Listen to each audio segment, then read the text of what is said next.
The directions on this problem are not just to simplify, but to rewrite the expression so that it does not involve a fraction, and we have two terms down here on the bottom.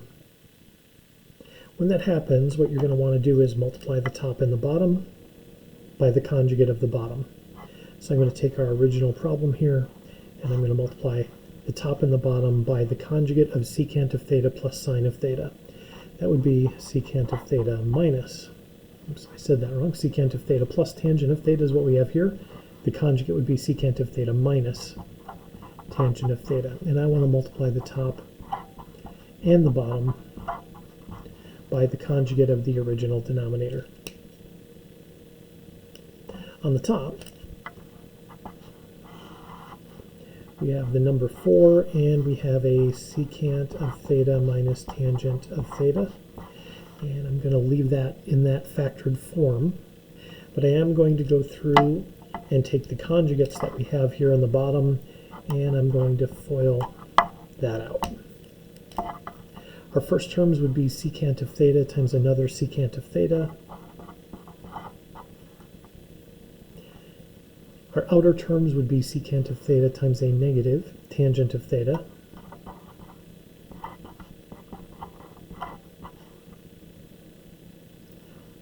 Our inside terms, take this tangent and multiply by secant. That's going to give us tangent times secant. And then finally a positive tangent times a negative tangent is a negative tangent squared of theta.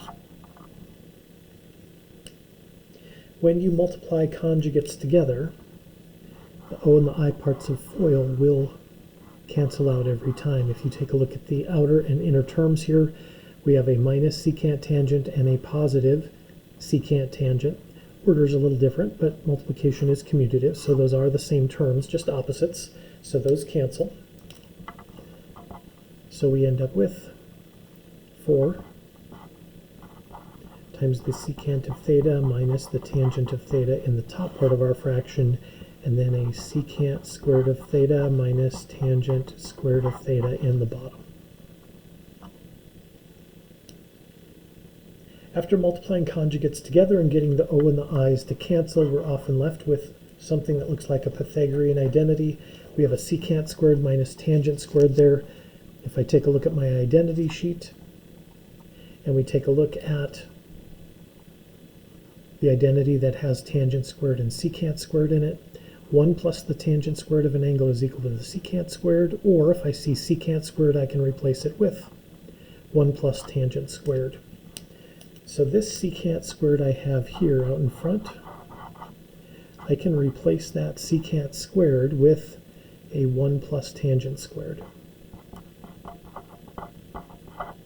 So that is what I'm going to do in my next step.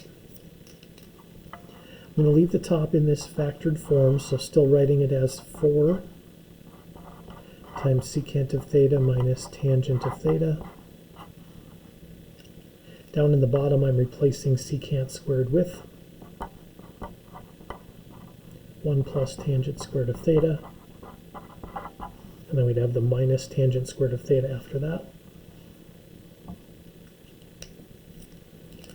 We do have a tangent squared of theta and a minus tangent squared of theta, so those will cancel. That leaves us just with a 4 times secant of theta minus tangent of theta all over 1. You could distribute the 4 in for your final answer if you wanted to, or leave it in a factored form like this. That is a good final answer.